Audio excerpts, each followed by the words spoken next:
Hi guys, me here today, and today we're going to be looking at... Clinical and forensic psychologist Dr. Phil McGraw got his start in television dispensing sage advice during segments on The Oprah Winfrey Show.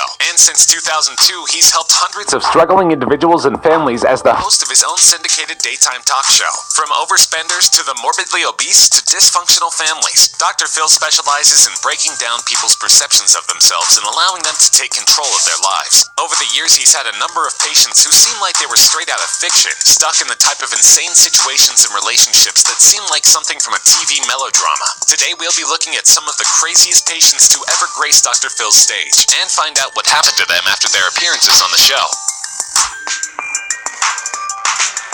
Let's see, the miracle one. In 2016, a young woman named Haley appeared on Phil's stage in the throes of a bizarre delusion. I am pregnant, and it is Jesus. She believed that she was pregnant, despite the fact that pregnancy tests and ultrasounds had shown that she was not. But even more strangely, she firmly believed that she was going to give birth to the baby Jesus, who would finally make his return through her. She was referred to an intensive inpatient psychiatric care facility and made her return to the show months later, having been diagnosed with schizophrenia, but unfortunately not doing much better. She claimed that treatment hadn't helped her, and when Phil read her an extensive list of things she'd said to counselors which contradicted that statement, she claimed not to remember, even saying that maybe a producer had told her to say those things. That was probably something the producer told me to say.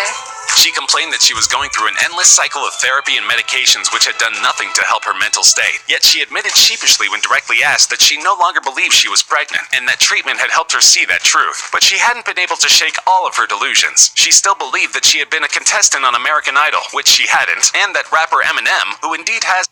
Wait, she thinks that her baby is Jesus, even though she's not pregnant. And listen to this a minute. An adult daughter named Haley is her father. This chick over here thinking she's Eminem's her dad, and then Jesus is her son. Oh.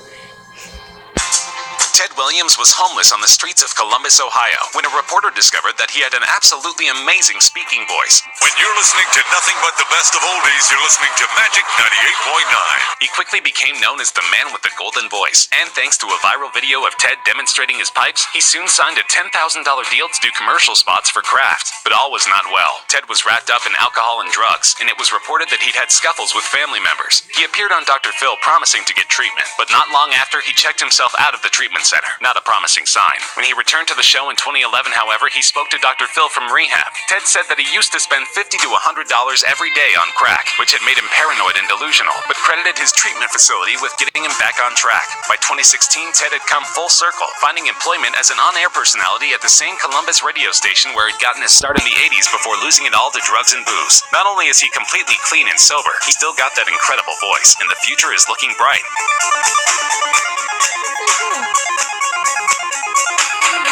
At only 23 years old, Robert had a weight problem which had spiraled right out of control. He weighed nearly 800 pounds, and in a video he posted to YouTube which went viral, he begged Dr. Phil for help. It took 2 medical vans and 5 EMTs just to transport him to Phil's stage, where... It makes me mad when they get, when they're, okay, so when the people like that blame other people, it's nobody's fault but theirs. They chose to do nothing and eat. People are like, oh, I feel bad. I mean, some people you have to feel bad, because what if there's a lady that really cannot walk? And then she feels bad about herself. I understand that, but some people are like, well, I like this, and then they go to get the surgery, and then they're like, oh, what?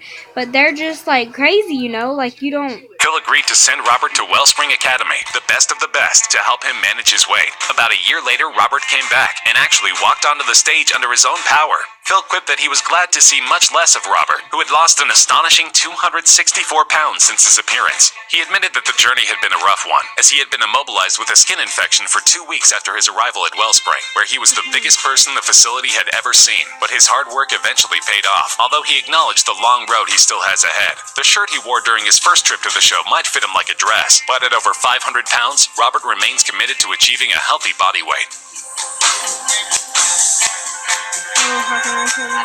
You're high right now, right? Yeah.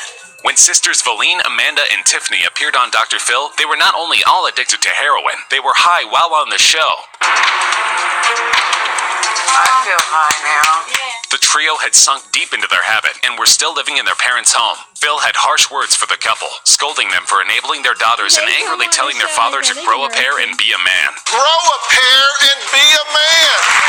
The girls were even prostituting themselves for money to score drugs, and Phil made it absolutely clear that he might very well represent their last hope. The three sisters were all sent to separate treatment facilities, and 3 years later they returned to Dr. Phil's stage to report on their progress. All three were sober, but it wasn't all great news. Tiffany had had a relapse a few months prior after 2 years of sobriety, but had since managed to get back on track. They agreed that they'd either be dead or wishing they were if not for Phil's intervention. And for Phil's part, he told the girls that he was behind them 100%, holding them up as examples for those who think that they're powerless over their drug habits. Sexy vegan. You need to look at me. I'm gonna have to do. Okay, take him out. Susan appeared on Phil's stage in 2017 with her son Hans, who had recently legally changed his name to Sexy Vegan, a moniker which he tattooed on his forehead. Sexy was apparently living in his own little world, regularly going out in public wearing nothing but Speedo shorts, carrying a full-length mirror with him wherever he went, and racking up so many indecent exposure arrests that Susan has spent over $100,000 of a multi-million-dollar inheritance bailing him out of jail. My mom's a sociopathic piece of.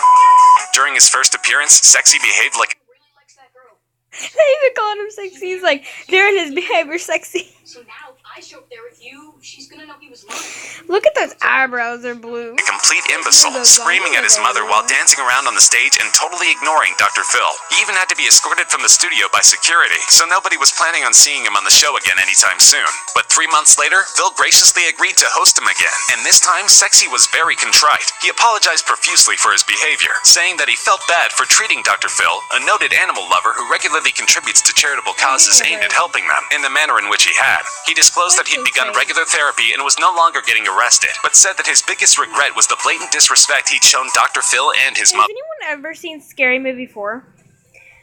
The beginning, Dr. Phil... My biggest regret is yelling at Dr. Phil.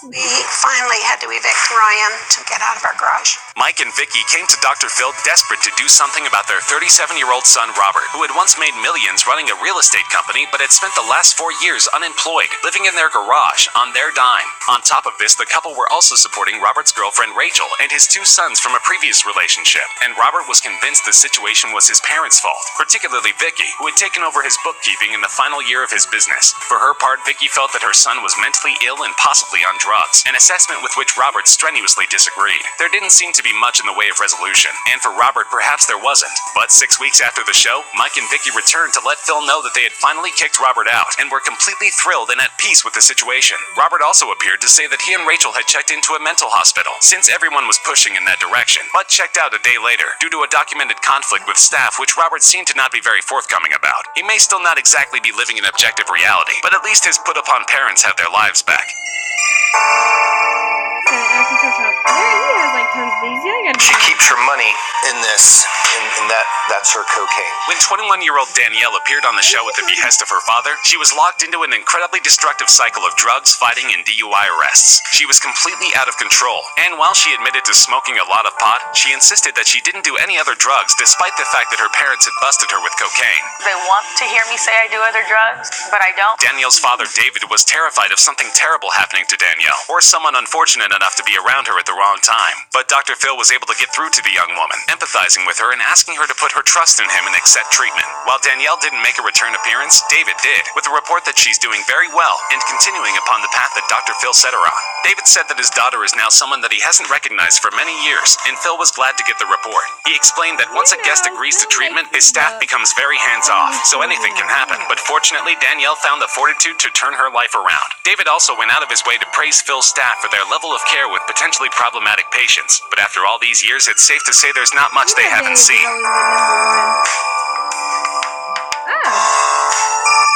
That's surprising. Catch me outside, how about that?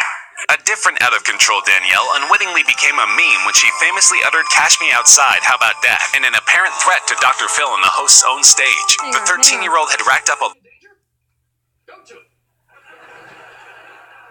with potentially problematic patients, but after all these years, it's safe to say there's not much they haven't seen. Let me show you guys something that I noticed. Catch me outside, how about that? This is what you get for breaking into people's cars and for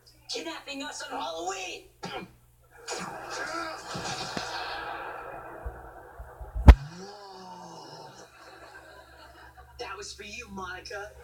Right in there. Way to go, Kate. Right inside of that. Yay! Good job, Kid Danger. Hey, can I talk to you for a second? Yeah, sure. The boss needs me.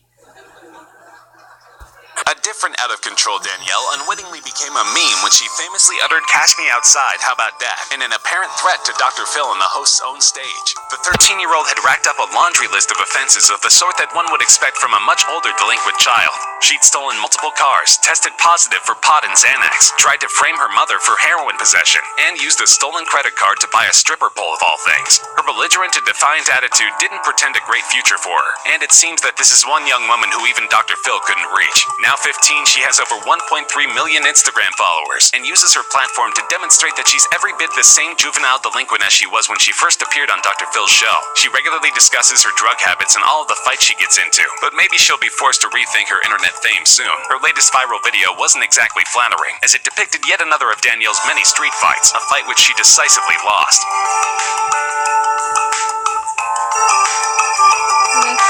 I'm still getting high. A young woman named Bethany Okay, all of these are starting to turn out the same, so bye guys. You said drop